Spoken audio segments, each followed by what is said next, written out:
प्यारे दोस्तों, अंग्रेजी कहावत जिस पर कल से मैंने बोलना शुरू किया है, आधा कवा कहावत ही ली थी, आधा बाकी थी। एक साथ संभव नहीं था दोनों बात करनी, पूर्व और पश्चिम जैसी थी।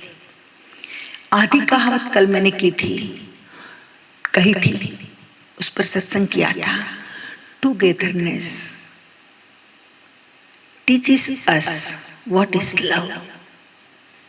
सहजीवन हमें सिखाता है कि प्यार क्या है। और आदि आज ले रहे हैं, loneliness teaches us what is life. ये भी बहुत बड़ी बात है। दोनों बातें अपनी अपनी जगह पर बहुत सुंदर है, लेकिन जो दूसरी बात है वो ज्यादा डिफिकल्ट है। Loneliness teaches us what is life. ये ज्यादा कठिन है, हकीकत है। जहाँ प्रेम होता है, जहाँ सहजीवन होता है, वहाँ हमारे प्रश्न छोटे हो जाते हैं, दुख बंट जाता है। प्रेम एक ऐसा इलाज है कि दर्द दूर हो जाता है। हम बांट सकते, शेयर कर सकते हमारे पीड़ाओं को, दर्द को, एक दूसरों के साथ बैठ सकते हैं। और प्रेम की वजह से दर्द के लिए ये जो सहजीवन है और सहजीवन का प्रेम है, ये दर्द के लिए मरहम बन जाता है, इलाज बन जाता है। लेकिन टुगेदरनेस की बात है, और किस तरह की टुगेदरनेस ये कल बताया था। I don't want to repeat today.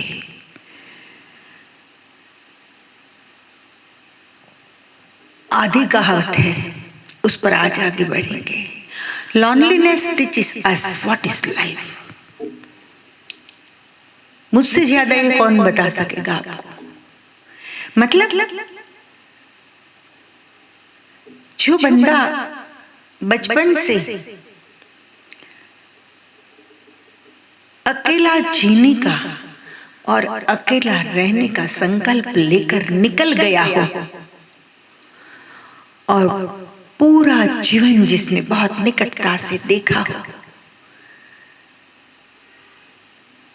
अकेलेपन को भी एंजॉय किया हो, अकेलेपन के संघर्ष को भी एंजॉय किया हो, उस संघर्ष में से जो बाहर भी आ गया हो, और बाहर आने के बाद जैसे सोना कटता है, जलता है, जैसे जैसे कसौटी में से पार होता जाता है, वैसे वैसे वह ज्यादा उज्जवल बनकर बाहर आता है। मैं ये नहीं कहती कि मुझसे ज्यादा ये बात कोई अच्छी तरह से नहीं कर पाएगा, लेकिन मैं ये कहूंगी कि भगोड़ेपन से नहीं, लेकिन एक फर्म डिटर्मिनेशन के साथ। और जीवन क्या है अब तो मुझे जानना है। What is life. हर तरीके से लाइफ के जितने भी रंग है जो जिंदगी दिखाती है, सुख, दुख, भूख, पीड़ा, जो कुछ भी है, कोई संगी नहीं, कोई साथी नहीं, सब मुझे ही देखना है। हर कंडीशन को मुझको खुद ही टेकल करना है। और अगर कंडीशन वर्स्ट भी आ गई, वर्स्ट से वर्स्ट भी आ गई, तो उसमें से how to come out from that condition, बाहर कैसे आना। ऐसी कंडीशनें तोड़ती भी है, तो बिखरना कैसे, क्या होता है बिखर जाना, और बिखर कर फिर क्या होता है बनना, और बन के फिर क्या होता है खिलना। ये चीजें जो है ये तो अकेलापन ही सिखाता है। अगर आप परिवार के साथ सहजीवन जी रहे हैं, बेटा कॉलेज में आ गया है, साइड में जॉब कर सकता है, कैपेबल है, मतलब फिजिकली फिट है इतना, लेकिन उसे बाइक चाहिए, तो ये नहीं सोचेगा मैं 4 लाख साइड में जॉब कर लूं और मेरी कमाई से मैं बाइक लूंगा। ये सोचता है। आज की जनरेशन की बात है, पर्टिकुलर इंडिया में। तो एक बात मुझे फॉरेन की अच्छी लगी है, वो ये है कि जैसे ही बच्चा थोड़ा बड़ा होता है और पढ़ाई में कॉलेज में आता है 10वीं 11वीं के बाद, तो वैकेशन हो या छुट्टियां हो, अगर ऐसा नहीं हो तो स्पेयर बचता हो जितना भी टाइम, उस टाइम में जॉब करता है। अरबोपति के बच्चों को भी मैंने फ्री टाइम में या तो टाइम बचाकर जॉब करते हुए देखा है। वह बच्चा चाहे तो उसका बाप रोल्स रॉयस भी लाकर दे सकता था, लेकिन बच्चे में एक खुददारी होती है कि मैं कमाऊंगा, खुद कमाऊंगा।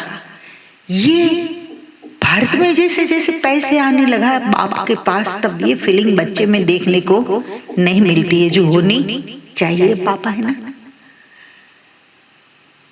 कॉलेज में किसी से झगड़ा हो गया, पापा है ना, पुलिस वाले के साथ दोस्ती है,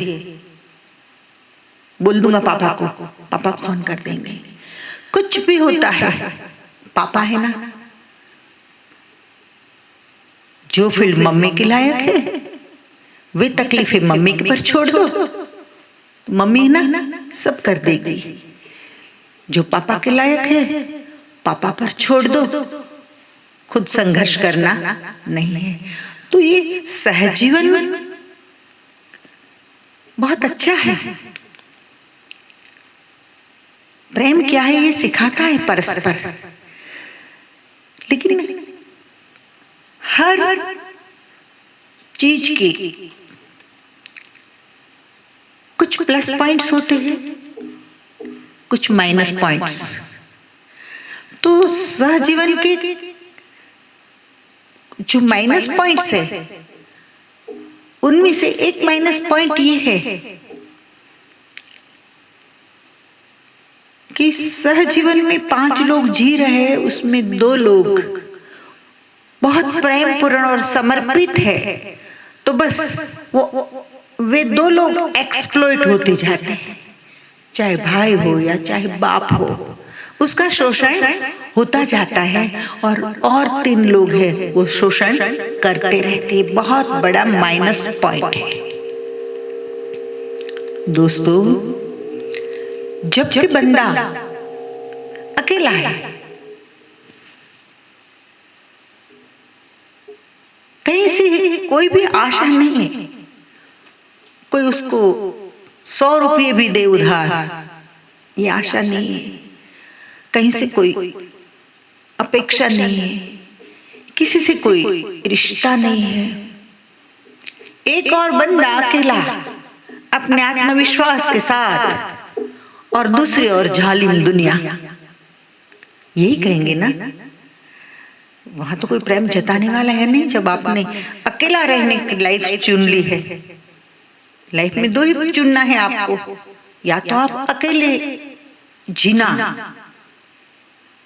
अकेले रहना, अकेला स्ट्रगल करना, खुद कमाना, नहीं कमाओ तो भले भूखा रहना पड़े, लेकिन जो कुछ करूंगा मैं करूंगा। एक खुमारी, एक खुददारी के साथ शुरू करते हो लाइफ आप, या तो सहजीवन में जीना शुरू करते हो। तो मैं कहूंगी, कहती है जिंदगी की आदत बदल लो, कहती है जिंदगी की आदत बदल लो। बहुत चले लोगों को पीछे, बहुत गहरा अर्थ है ये। या तो पापा का हाथ पकड़कर जिया। कुछ कुछ लोग तो 45 साल के हो जाते हैं फिर भी पापा, उसकी नजर ही होती है कि पापा का पेंशन, पापा का पीएफ, पापा का फंड, पापा का इंक्रीमेंट, सब नजर ही वहां होती है। या तो फिर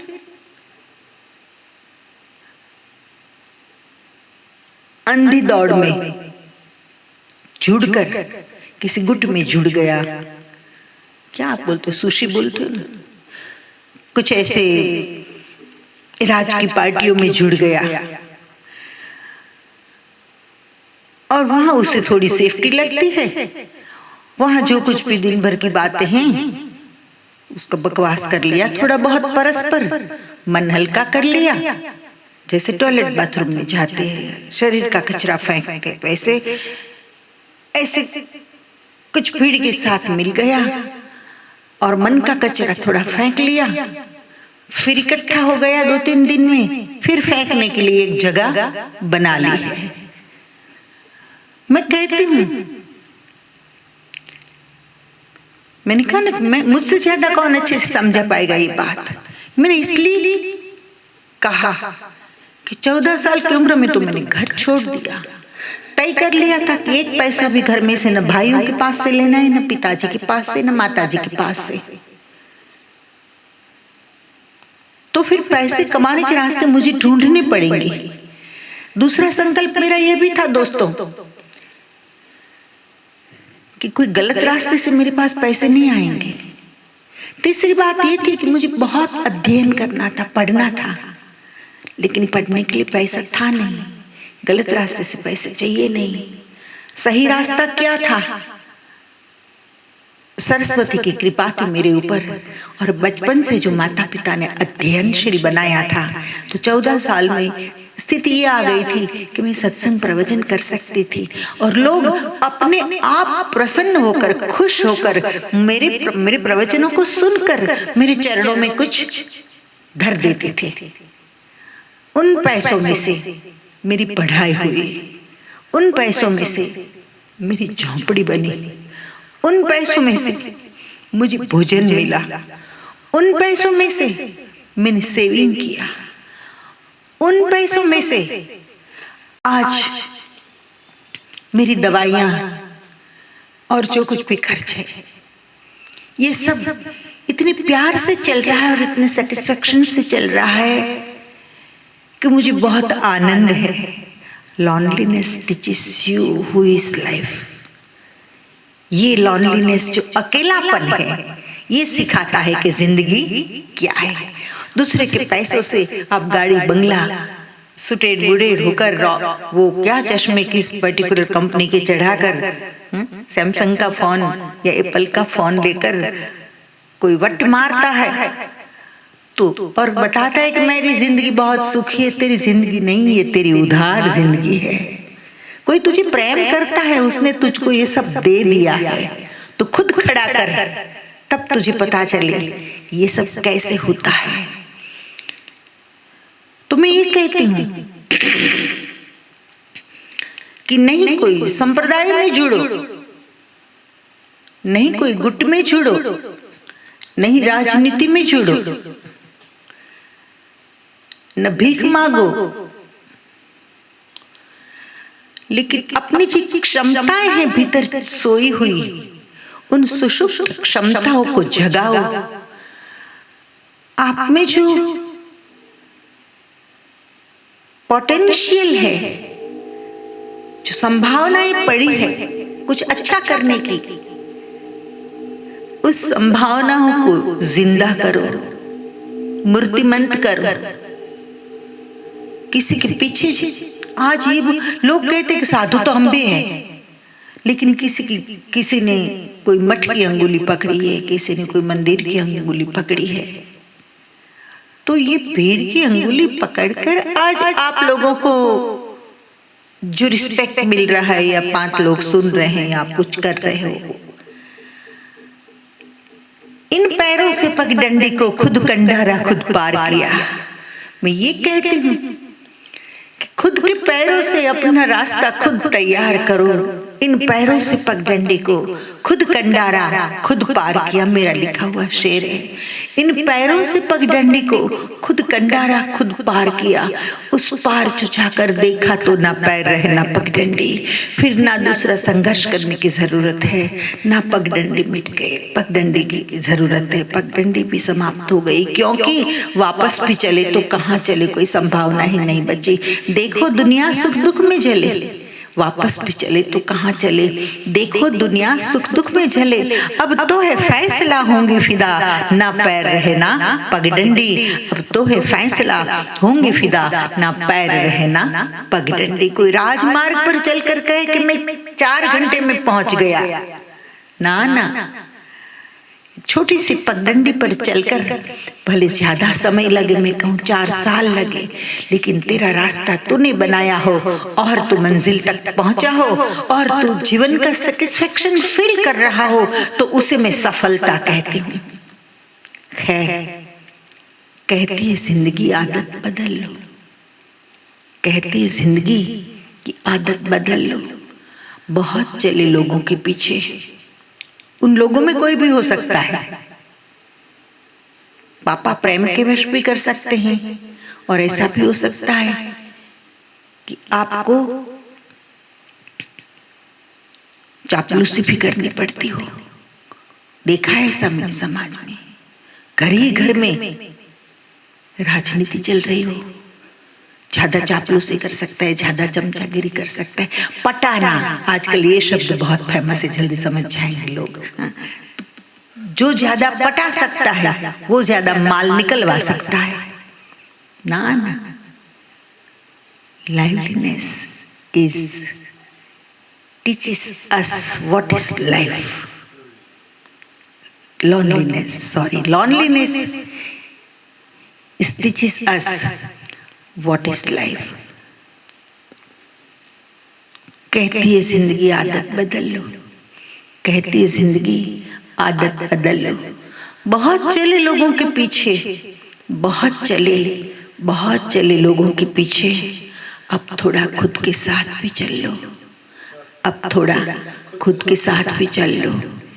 चल अकेला चल अकेला चल अकेला, तेरा मेला पीछे छूटा राही चल अकेला, हजारों मील लंबे रास्ते तुझको पुकारे। मैंने थोड़ी देर पहले कहा कि आज संघर्ष मुक्त हूं, इसका मतलब ये नहीं कि अब नया संघर्ष नहीं आएगा, कदम कदम पर संघर्ष तो तैयार ही है, कोई और रूप में आएगा। तेरा मेला पीछे छूटा, ये भीड़ तो बहुत पीछे छूट गई, अब तो सीख लिया। और कवि सिखा रहा है कि चल अकेला चल अकेला चल अकेला, अकेला चलना सीख। जीवन चलने का नाम, जीवन चलने का नाम, चलते रहो सुबह हो शाम। ये वॉकिंग की बात नहीं है, फिर फैटी लोग ये समझ लेंगे, शुगर वाले लोग ये समझ लेंगे कि हाँ माँ ने सत्संग में कहा था कि जीवन चलने का नाम, चलते रहो सुबह हो शाम। ये तो है ही, ये तो करना है, ये कंपलसरी करना है, मुझे भी करना है और आपको भी करना है, ताकि कम से कम दूसरों को मदद में नहीं आए तो हम तो परेशान नहीं हो, हम हेल्दी रहेंगे तो दूसरों को शांति रहेगी, बाकी हमारे लिए बेचारा भागता फिरेगा दिन भर। कहने का तात्पर्य ये है कि सुबह से शाम तक आप अवेयर होना चाहिए कि मेरा आज का वर्क क्या है। कर्मयोगी बनकर रहना है। योग कर्म सुकौशलम, योग की अलग अलग कई व्याख्या है। कृष्ण ने 2 व्याख्या दी, इसमें से एक व्याख्या बड़ी प्यारी है। गीता में कहा योग का अर्थ क्या है अर्जुन? कर्म में कुशलता, कर्म में कुशलता। योग कर्म सुकौशलम, कर्म में निपुणता। जो भी कर्म आप करो परफेक्शन के साथ करो। आप सत्संग कर रहे हो तो लगना चाहिए कि बस इससे बड़ा कोई मिशन आपके लिए नहीं है। पूर्णतया सुख सत्संग में डूब जाओ। आप रसोई बना रहे हो आपके सारे पॉजिटिव वाइब्रेशंस और सारी ऊर्जा और पूरा लक्ष्य आपका रसोई में होना चाहिए, ताकि आपकी रसोई एक केवल पेट भरने के लिए कुछ चीज ही न बन जाए, परंतु उनमें से मतलब उस भोजन को खाने के बाद आपको प्रसन्नता का अनुभव हो, आपको नई एनर्जी मिले। अच्छा भोजन किसे कहेंगे? माताओं भाइयों ध्यान से सुनना। भोजन पहले तो जब मुंह में रखो तो आपको सम्यक लगे, ज्यादा तीखा नहीं, ज्यादा खट्टा नहीं, ज्यादा नमक नहीं, कम भी नहीं। मुंह में रखते ही अंदर के परमात्मा बोले ये तो प्रसाद है। भोजन प्रसाद बन जाना चाहिए। तो सबसे पहले तो मुंह में रखते ही अच्छा लगे, वो पहला प्रमाण कि भोजन अच्छा है। और भोजन के वाइब्रेशंस अच्छे हैं, उसका प्रमाण क्या है? भोजन करने के बाद 3-4 घंटे में आपको लगे हाँ कुछ खाना पड़ेगा, डाइजेस्ट हो गया। जो आपका डाइजेशन बिगाड़ दे वो अच्छा भोजन नहीं है। और आपको लगे डाइजेस्ट हो गया, 4-5 घंटे में तो इधर उधर आप घूमो के कुछ है चट्टन बट्टन हो तो दे दो खाने को, तब समझना कि हाँ ये भोजन कर्मसु कौशलम, ये खाली क्रिया नहीं थी, लेकिन भोजन बनाना एक योग था। योग कर्मसु कौशलम। मैं कहूं भले आप खाली ऑटोमोबाइल की छोटी सी कैबिन लेकर बैठे हो और आप रिपेयर कर रहे हो स्कूटर्स, 2 व्हीलर्स, लेकिन इतनी तल्लीनता से करते, देखा है आपने? इतनी तल्लीनता से करते हैं कि उसके आसपास इतना ट्रैफिक है, लोग आते जाते उसको पता भी नहीं है, और एक ही किक में स्टार्ट कर देता है 2 व्हीलर आपका, और वो बहुत जल्दी एक अपनी अच्छी दुकान बनाई उस स्थिति तक पहुंच जाता है। क्यों? क्योंकि उसने कर्म को योग की तरह लिया था। उसको बेचारे को पता नहीं था कि गीता में लिखा है, ये कृष्ण ने कहा है, ये योग है, लेकिन सहज हो जाता है उसके लिए। दोस्तों,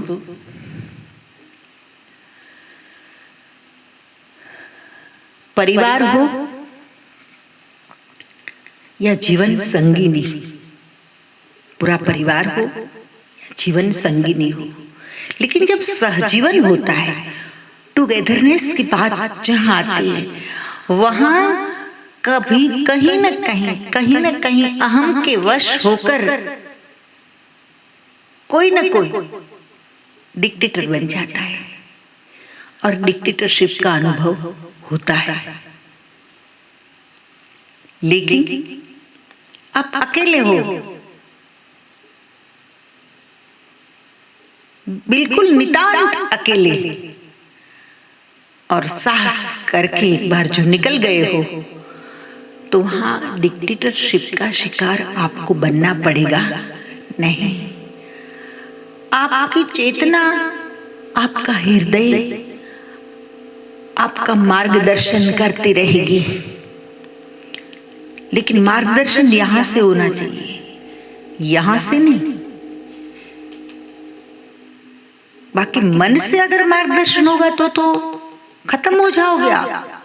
काफी अकेले लोगों को मैंने देखे हैं, थोड़ी देर रेडियो चलाते, अच्छा नहीं लगता, फिर टीवी चालू कर लिया, कुछ चैनल्स घुमा ली, कभी सब टीवी देख लिया, कभी कलर देख लिया, फिर बोर हो गया, टाइम पास नहीं हो रहा है, क्या करे, फिर टोबैको निकाली, चबाया, थोड़ा थूका, टाइम पास नहीं हो रहा है, फिर क्या करे, चलो थोड़ा मोबाइल देख लिया, फेसबुक पर चक्कर लगाने लगे, कहीं कोई चक्कर में आ जाए तो ये ऐसे अकेलेपन की बात नहीं है।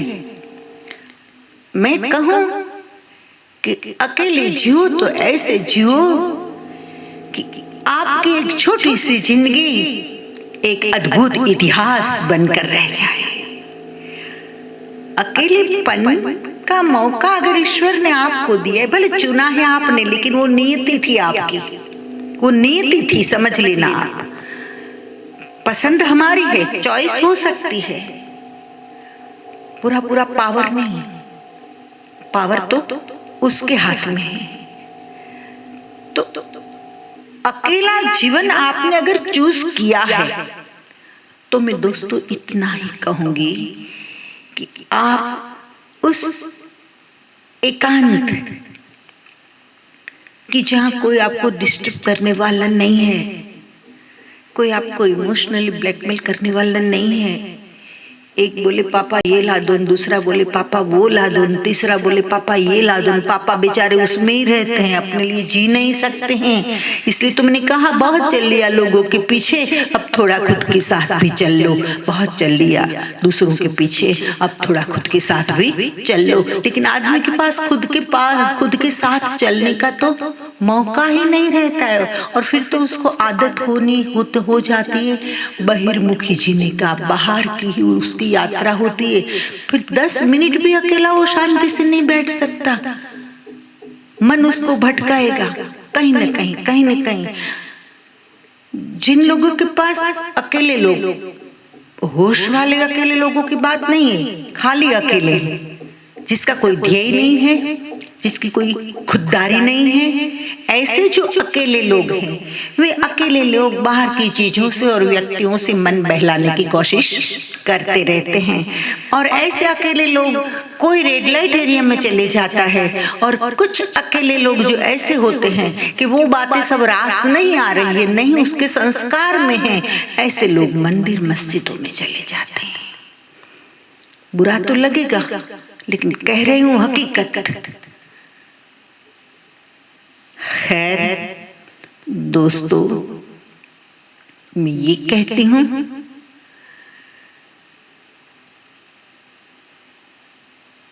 कि अकेले चलने का निर्णय अंदर से आ रहा है तो खुद को जबरदस्ती संसार में मत जोत देना, बिल्कुल नहीं। निकल जाओ, छोड़ो। मुझे ज्यादा से ज्यादा लोग एक प्रश्न करते हैं, मेरी जिंदगी में बहुत प्रश्न करते हैं लोग, कोई आध्यात्मिक करते हैं, कोई दूसरा तीसरा, कोई उनके दुख के बारे में, लेकिन ज्यादा से ज्यादा मेरे सामने प्रश्न आया है। फिर वो प्रश्न, ऐसा प्रश्न करने वाले बहुत पढ़े लिखे लोग भी हो सकते हैं, लड़कियां भी हो सकती है, बूढ़े भी हो सकते हैं, और साधारण लोग भी हो सकते हैं। और जब मैं कहती हूँ मैंने 14 साल की उम्र में घर छोड़ा, तो फिर बोले फिर क्या हुआ? मैंने कहा मैं एक एकांत जगह में चली गई। बोले फिर क्या हुआ? फिर मैंने कहा 2 दिन के बाद किसी ने मुझे परण कुटी बना दी, लोग गांव के लोगों ने आकर, और फिर वहां धीरे धीरे साधना मेरी शुरू हुई। ये तो कॉमन सवाल है सारे, एक कुतूहलवश, लेकिन बिल्कुल मानवीय प्रश्न उन लोगों के मन में से आता है, बिल्कुल एक मानवीय प्रश्न जिसे कहते हैं कि आपको डर नहीं लगता था।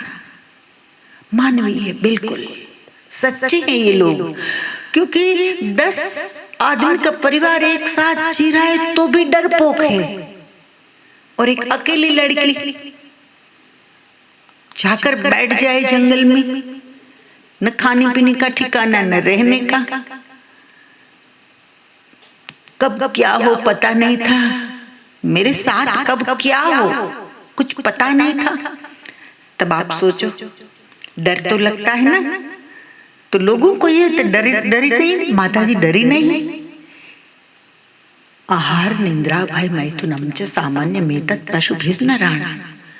डर स्वाभाविक है, साधारण है मनुष्य के जीवन में होना। मैं भी मनुष्य हूं, लेकिन दोस्तों डर की परिस्थिति में आप क्या सोचते हो, ये बहुत बड़ी बात है। एक और छोटा सा डर था कि मेरे साथ कुछ भी हो सकता है, और दूसरी ओर मुझे पता था कि संसार में बंधे रहने से बड़े बड़े डर रोज सामने आएंगे, देखा जाएगा। और बचपन में पिताजी ने सिखाया था, छायावाद तो मैं बाद में पढ़ी, सुमित्रानंदन पंत को मैंने बाद में पढ़ा, महादेवी वर्मा को मैंने बाद में पढ़ा एमए में, लेकिन पिताजी बचपन में सिखाते थे खड़ा हिमालय बता रहा है डरो ना आंधी पानी में, खड़ा हिमालय बता रहा है डरो ना आंधी पानी में, खड़े रहो अपने पथ पर तुम लाख मुसीबत आने में। ये जो संस्कार, वहां से मुझे शक्ति मिली।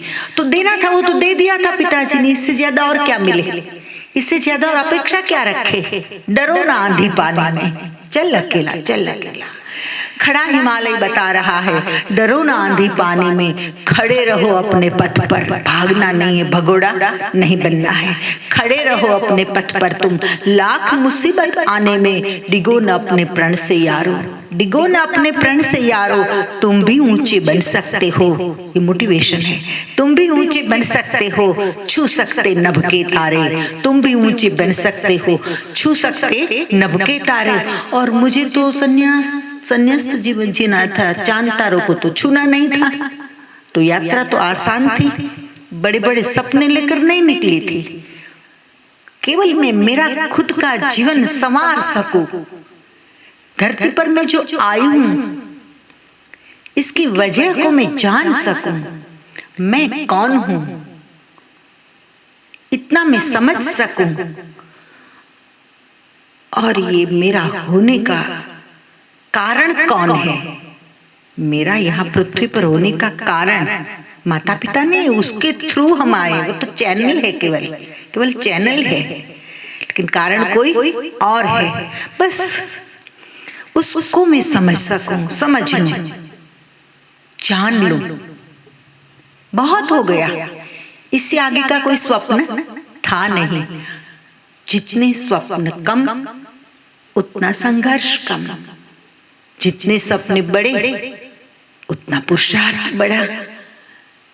लेकिन मैंने तो टोटली एक ही दिशा में, डायरेक्शन परफेक्ट हो और आपका टारगेट, आपका लक्ष्य, आपको जहां पहुंचना है वो दो परफेक्ट हो तो यात्रा बहुत जल्दी पूरी होती है।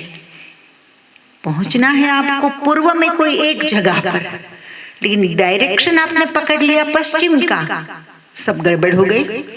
तो लाइफ में पहले तो डायरेक्शन परफेक्ट होना चाहिए, लेकिन डायरेक्शन के पहले क्या परफेक्ट होना चाहिए, गोल क्या है आपका, लक्ष्य क्या है। तो लक्ष्य मेरा क्या है ये मुझे पता था, और उस लक्ष्य तक पहुंचने के लिए कौन से डायरेक्शन में से मुझे ट्रैवलिंग स्टार्ट करना है ये भी मुझे पता था। तो मेरे लिए जर्नी आसान हो गई, और अकेले चलते चलते भी एक पूरे सेटिस्फेक्शन के साथ में जी पाई कि मेरी एनर्जी का मैक्सिमम यूज मैंने कर लिया। क्रिएटिविटी, ऐसा नहीं कि फकीर बन गई तो मैंने कुछ किया नहीं। कितनी गीतें, कितनी गजलें, 201 ध्यान विधियों पर रिसर्च, पीएचडी तक अभ्यास किया, लोरियां तक लिखी, गरबे तक लिखे, क्योंकि गरबे में भी विभत्सता आने लगी आजकल, तो रास तक लिखे। मैंने क्या नहीं लिखा, मुझे ये होता है। मैंने ये किया ये नहीं बता रही हूँ, आपको प्रेरणा मिले, just you can get inspiration, that's why I am speaking all this things. Inspiration मिले आपको, प्रेरणा मिले, इसलिए मैं बोल रही हूँ। तो दोस्तों, लोग सवाल करते थे, डर नहीं लगता था ना, मुझे पता था कि संसार में और बहुत बड़े बड़े डर है, उससे बच जाऊंगी मैं। और दूसरा मेरा समर्पण था कि तेरी शरण में बैठी हूँ, मारना है तो मार, तारना है तो तार। और संतों कोई पागल नहीं हो गए थे, हारे को हरिना। संतों ने तो कहा कि हारे को हरिनाम, हर तरह से जो हार जाओ ना तो हरिनाम मतलब समर्पित हो जाओ। उसने जीवन दिया है, उसका है, वह जीवन उसको समर्पित कर दो। योग क्षेम वाहम्यहम्, फिर तो उसने वचन दिया है कि क्षेम कुशल मैं चलाऊंगा। तो ये क्लू मेरे हाथ में आ गई थी और जीवन निकल गया। कोई आज चिंता नहीं है मुझे। आज भी चिंता हो तो फिर मतलब ही क्या है। आज कोई चिंता नहीं है, खुश हूं मैं जहां हूं। और मैं बोल भी रही हूं तो एक प्रेम के वश बोल रही हूं। अकेले होने का मतलब ये नहीं कि प्रेम शून्य होना, और सहजीवन जी रहा है इसका मतलब ये भी नहीं कर सकते कि सब प्रेम पूर्ण है। समझने जैसी बात है। खैर दोस्तों, हम आगे बढ़ रहे हैं। कोशिश तो हम भी करते हैं कि और लोग भी ऐसा आनंद ले। गुरु गोरखनाथ ने कोई कम कोशिश नहीं की लोगों को तारने की नहीं, मुक्त करने की कोई कम कोशिश नहीं की। मुक्त होगा तब तो तैर जाएगा, मुक्त नहीं होगा तब तक कैसे तैरेगा। कोशिश बहुत की थी, काफी जागे हुए पुरुषों ने प्रयास किया है, लेकिन लोगों को सेफ्टी संसार में लगती है, सेफ्टी भीड़ में लगती है, अकेले में बहुत डर जाता है। और मैंने कहा ना, कभी रेडियो चलाया, कभी टीवी चलाया, कोई हिसाब से 3 घंटे नहीं गुजर रहे तो चलो अब तो एक लटार मार कर आते हैं, तो थोड़े बाजार में निकल गए, जेब में पैसे नहीं है तो खरीदी भी कैसे करे, तो फिर चलो घूमकर घर आ गए। और ऐसे लोग फिर कुछ नहीं होता है तो मेरी तेरी में 2 घंटे निकाल देते कि उसके घर कौन आया था, वो कौन थी, उसकी लड़की नहीं दिखाई दे रही है, भाग तो नहीं गए रे, उसकी बहू 6 महीने से दिखाई नहीं दे रही है, डिवोर्स तो कहीं नहीं हो गया, शायद हमको पता न हो।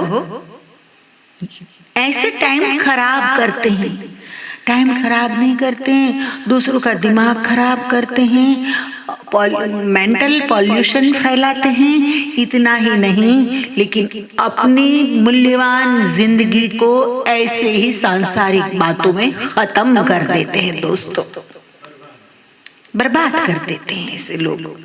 और उसके साथ होते हैं उनकी भी ये स्थिति, क्योंकि फिर तो आ जाता है ना, एक परंपरा नहीं, ब्लड में आ जाता है, खून में आ जाता है, हेरिडिटरी ये स्थिति हो जाती है। तो दोस्तों मैं कहती हूं,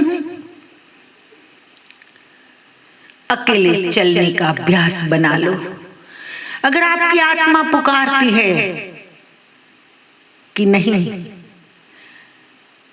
मुझे तथाकथित स्वर्ग में नहीं जीना है और तथाकथित संसार का स्वर्ग हकीकत में नरक है, उसमें मुझे नहीं जीना है, तो आप बात तय कर लो। और उसमें आप फिर किसी को ढूंढने मत जाओ, संगी साथी को। एक चले सो साधु, एक चले सो साधु, 2 चले सो संत, बाकी सब लश्करा। संतों की वाणी कोई ऐसे ही नहीं उतरी है, अनुभव से बताया है संतों ने। तो खैर दोस्तों, एक बड़ी प्यारी पंक्ति याद आ रही है। कोशिश तो हम करते हैं कि और लोग भी चले इस रास्ते पर, जो आनंद का रास्ता है, जो स्वतंत्रता का रास्ता है, जो रास्ता वैश्विक प्रेम का रास्ता है, उस रास्ते पर और भी चले। पुकारते भी हो आप लोगों को, लेकिन ना, लोगों को तो वो तथाकथित स्वर्ग मतलब नरक में बहुत रस आ रहा है, और आपको पागल कहेंगे। मीरा को पागल कह दिया, प्रेम दीवानी मीरा, वो पागल नहीं थी, वो बड़ी समझदार थी, इसलिए उसने राज्य छोड़ दिया पूरा, एक राजरानी निकल गई बिल्कुल असुरक्षा में, बिल्कुल उसने असुरक्षितता में स्वयं को छोड़ दिया और निकल पड़ी। दुनिया को जो कहना है सो कहे, मेरा जो होगा सो देखा जाएगा, लेकिन ये तथाकथित स्वर्ग राजमहल जिसे कहा है, वो जीता जागता नरक है, उसमें मैं नहीं रह सकती, नहीं रह सकती, नहीं रह सकती। पुकारते तो है ऐसे लोग कि अगर आप चाहो तो हमारे साथ चलो, लेकिन नहीं चाहते लोग। सुन के तेरी पुकार, सुन के तेरी पुकार, तेरे सुन के तेरी पुकार, संग चलने को तेरे कोई हो ना हो तैयार, हिम्मत ना हार, चल अकेला, चला चल चल अकेला, साथी चल अकेला। पता नहीं, फिल्मी गीत शौक बहुत है गाने का, लेकिन पूरे नहीं आते हैं, क्योंकि उसके पीछे ध्यान नहीं दिया। कभी कहीं सुन लिया, अच्छा लगा तो मेमोरी में आ गया, और कभी कभी समय पर निकल गया। लेकिन विषय तो नहीं है मेरा, तो गलती भी हो सकती। तात्पर्य को समझ लो। तात्पर्य कहने का ये है कि चल अकेला, कोई चलने को, तेरे साथ चलने को तैयार हो न हो, इसकी चिंता ज्यादा नहीं करनी। कभी कभी होता है कि यह मार्ग बहुत अच्छा है, कोई साथ में इस मार्ग पर भी और लोग भी चले, मैं जो सुख का, शांति का, एकांत का, चिंतन का, मनन का अनुभव कर रही हूँ, ऐसा अनुभव और लोग भी आकर ले, लेकिन लोगों को ये अनुभव नहीं लेना है। आश्रम भी उनको आश्रम नहीं चाहिए, आश्रम में जाकर कोई काम नहीं करना है उसको, तो वही लाली लिपस्टिक वहां तैयार होना है और 5 स्टार होटल जैसा आश्रम चाहिए। 5,000 देने के लिए तैयार है, लेकिन हम मेडिटेशन शिविर में जाएंगे तो भी 5,000 रुपया भले खर्चे हो, लेकिन वहां तो हमको फुल फैसिलिटी मिलनी चाहिए। उनकी शर्तों से दुनिया को सब कुछ चाहिए, और फकीर किसी की शर्तों से साथ कभी जी नहीं सकता। मैं जीता जागता एक दृष्टांत हूँ। खैर दोस्तों, आगे बढ़ते हैं।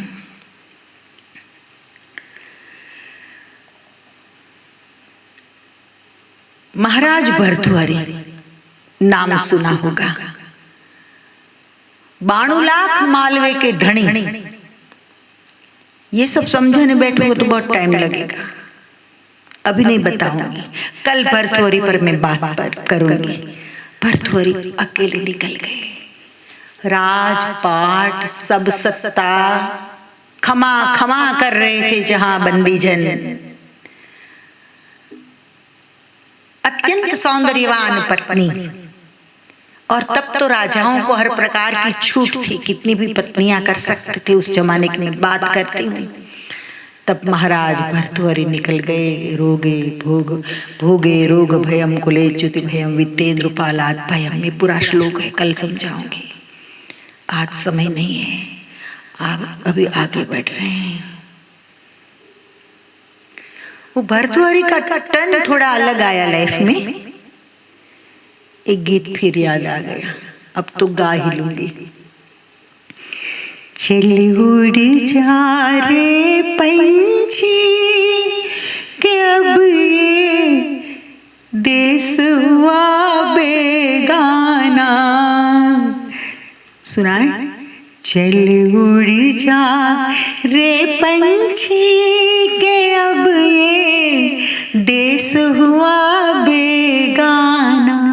स्थिति कभी ऐसी आ जाती है कि वो विपदा, वह दुख एक धक्का दे देता है। आप में पड़े हुए एक सन्यासी को जो विपदा आ जाती है जीवन में, कोई ऐसा टन आ जाता है, वो एक धक्का दे देती है और अचानक सन्यासी जाग उठता है। ऐसा काफी लोगों के साथ बना। उसे विपत वैराग्य कहा। दुख पड़ा और वैराग्य जाग गया, लेकिन वैराग्य निभा लिया कुछ लोगों ने। विपदा में से मीरा का विपदा में से आया हुआ वैराग्य था। मीरा को अगर घर में ननद परेशान नहीं करती या राणा परेशान नहीं करता तो क्या घर में बैठकर मीरा भजन नहीं कर सकती थी? करती ही थी, लेकिन उन लोगों को, घर के लोगों को रस नहीं था कि नहीं भजन क्यों करे। रानियां मतलब बस उसको तो नए गहने तुड़वाओ, नए गहने पहनवाओ, नए गहने पहनो, सिंगार सजे रहो और पुरुषों का मनोरंजन करो, ये बात थी। तब जाकर मीरा को छोड़ना पड़ा। अब ये देश हुआ बेगाना।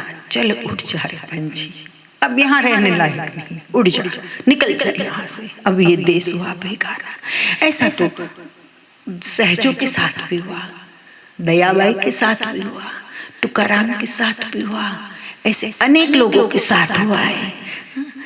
ऐ मेरे हमनशी चल कहीं और चल, ऐ मेरे हमनशी चल कहीं और चल, इस चमन में अब अपना गुजारा नहीं, इस चमन में अब अपना गुजारा नहीं।